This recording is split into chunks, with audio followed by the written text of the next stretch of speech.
सूरह आराफ की 54वीं आयत के मुताबिक खुदा ने आसमानों और जमीन को 6 दिन में बनाया। इसका मतलब यह है कि खुदा को 144 घंटे लगे और जो एक कुन से चीजों को अदम से वजूद में ला सकता है उसको 144 घंटे क्यों लग गए। दूसरा, हफ्ते को 7 दिनों में तकसीम बाबल के बादशाह सारगोन वन ने 4324 साल पहले किया। तो इस्लामी अल्लाह जमीन और आसमान की तख्लीक सारगोन वन के कैलेंडर के मुताबिक क्यों कर रहा है? क्या इस आयत से यह साबित नहीं होता कि कुरान मजीद मैन मेड है?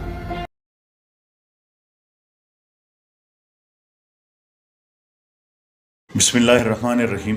वैसे इकबाल साहब, आपने इस आयत को पेश करने में थोड़ी बेहतियाती से काम लिया।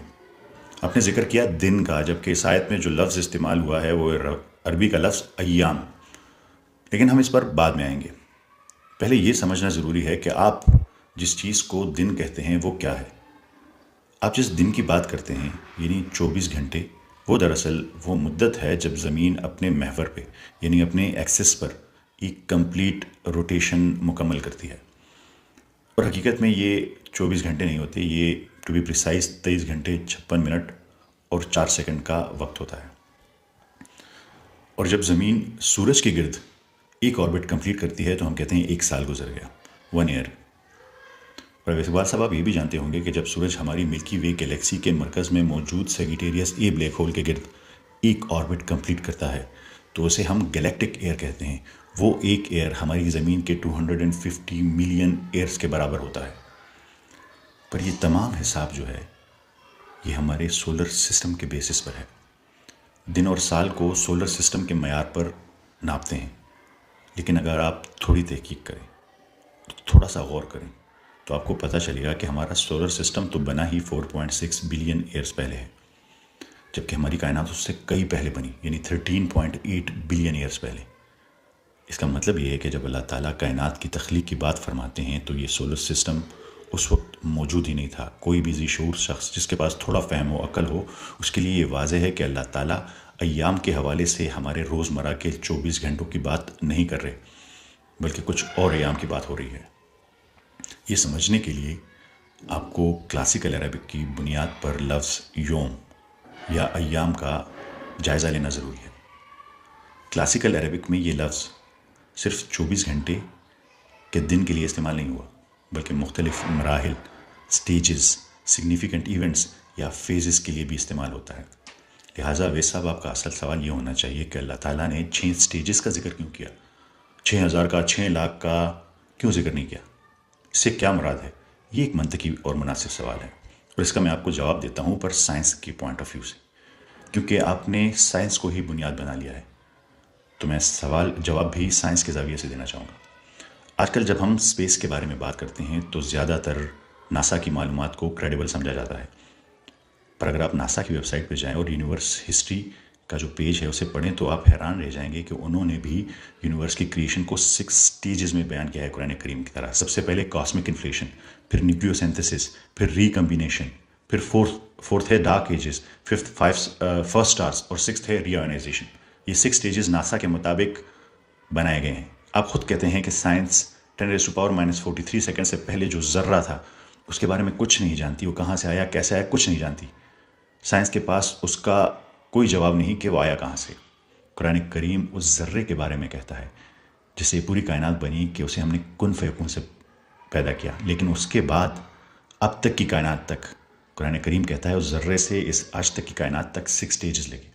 हैरतअंगेज़ तौर पर नासा भी ये तस्लीम करती है कि इस इब्तदाई ज़र्रे से यूनिवर्स तक 6 स्टेजेस हैं। अगर आपका दावा है कि आपके लिए मज़हब साइंस है, आप उसी को समझते हैं, तो मैं आपको इन 6 मराहिल को बड़े आसान अल्फाज में समझा देता हूँ। इनकी सिग्निफिकेंस भी आपको समझा देता हूँ। फर्स्ट स्टेज जो है उसे कॉस्मिक इन्फ्लेशन कहते हैं। सबसे पहले आप ये समझ लें कि यूनिवर्स की शुरुआत होते ही एक अजीब सा लम्हा आया। कायनात एक छोटे से नुक्ते, एक छोटे से डेंस ज़र्रे जैसी थी और अचानक इतनी तेज़ी से फैल गई, बहुत बड़ी हो गई। इस तेज़ फैलाव को कॉस्मिक इन्फ्लेशन कहते हैं। ये इतना जल्दी हुआ कि हम इस रफ्तार को आज की किसी चीज़ से मिला ही नहीं सकते। बस इतना समझ लें कि एक लम्हे में कायनात बहुत बड़ी हो गई, कॉस्मिक इन्फ्लेशन। सेकंड स्टेज आया न्यूक्लियोसिंथेसिस। इन्फ्लेशन के फ़ौरन बाद ये यूनिवर्स ऐसी थी जैसे एक जलती हुई बत्ती, बहुत गर्म, हर तरफ बहुत ज़्यादा गर्मी, रोशनी और छोटे छोटे पार्टिकल्स घूम रहे थे। जैसे जैसे गर्मी कम हुई, इन पार्टिकल्स ने मिलकर सबसे पहले हाइड्रोजन और हीलियम के न्यूक्लियाई बनाए। इस मरहले को न्यूक्लियोसिंथेसिस कहते हैं।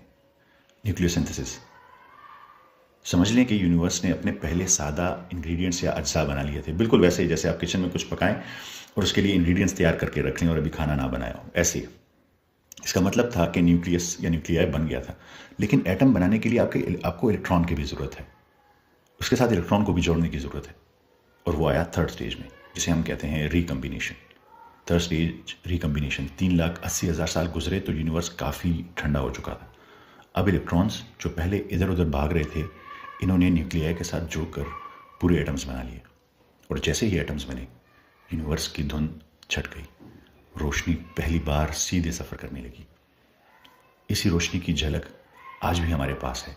इसी से हम कायनात की एज कैलकुलेट करते हैं। इसे कहते हैं cosmic microwave background radiation, CMBR। इसे ऐसे ले लें जैसे कायनात की बचपन की कोई तस्वीर। फिर आया फोर्थ स्टेज, जिसे कहते हैं डार्क एजेस। एक बार फिर अंधेरा फैल गया। ऐसे सोचें कि यूनिवर्स बिल्कुल खाली हाल जैसा है। एटम्स हैं, पार्टिकल्स हैं, लेकिन कोई बल्ब, कोई ट्यूबलाइट मौजूद नहीं, यानी कोई स्टार ही नहीं। ये दौर डार्क एजेस कहलाता है। कायनात में हर चीज़ है, मगर रोशनी पैदा करने वाली कोई चीज़ नहीं, इसलिए मुकम्मल अंधेरा था। और फिर आया फिफ्थ स्टेज। फिफ्थ स्टेज है द फर्स्ट स्टार्स, यानी पहले स्टार्स। एक वक्त आया जब गैस के कुछ टुकड़े ग्रेविटी की वजह से इकट्ठे होने लगे। जितना ज़्यादा जमा होते गए, इतने ज़्यादा गर्म और दबाव वाले बनते गए। फिर अचानक वो रोशन हो गए। यूँ पहला स्टार वजूद में आया।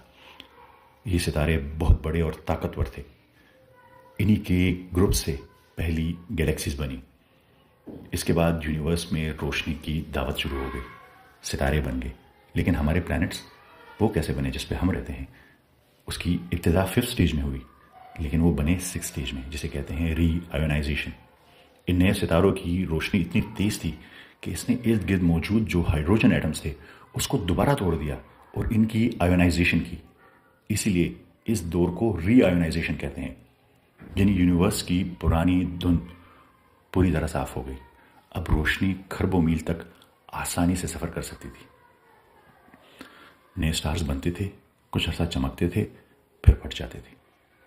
और उसके फटने से फला उकसिम बिमवा की नजूम, जब ये फटते थे तो जो केमिकल एलिमेंट्स हैं सारे आपके पीरियोडिक टेबल में, वो तमाम एलिमेंट्स बन जाते थे।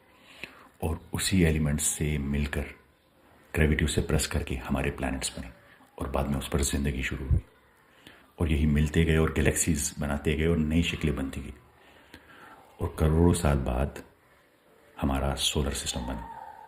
आज भी यूनिवर्स फैल रहा है, वन्नहु लमूसिऊन, बल्कि पहले से ज़्यादा तेज़ी से। ये हैं 6 स्टेजेस। हाँ, कुछ मॉडल्स हैं जो इन्हें मुख्तलिफ मराहिल की वजाहत करते हैं, जैसे SMC, लेकिन ये तकनीकी और पेचीदा वजूहात की बिना पर है। आप याद रखिएगा, जब भी और जहाँ भी एकेडमिक मकासद के लिए, जैसे हार्वर्ड स्मिथसोनियन इंस्टीट्यूट को ले लें या किसी और तहकीकाती या तालीमी इदारे में, ये स्टेजेस जब भी लोगों को समझाने और सिखाने के लिए इस्तेमाल किए जाते हैं तो वो इन्हें 6 स्टेजेस, एग्जैक्टली 6 स्टेजेस में बयान करते हैं। जैसे कुरान करीम ने हम लोगों को 1400 साल पहले हिंट दिया, समझाया, 6 स्टेजेस सित्तत अय्याम। तो 1400 साल पुरानी एक किताब ने वो हकीकत बयान की जो साइंस ने सदियों की तहकीक और अरबों डॉलर के बाद दरियाफ्त की। और एक बात साहब, क्या आप अब भी यकीन नहीं करेंगे? जब कुरान और साइंस एक ही बात कहती है तो क्या आप दोनों का इनकार करेंगे? अवैस साहब, अगर आप फिर भी इनकार करते हैं तो याद रखें, आप सिर्फ अपने नफ्स और अना के ग़ुलाम हैं, हकीकत के ग़ुलाम नहीं।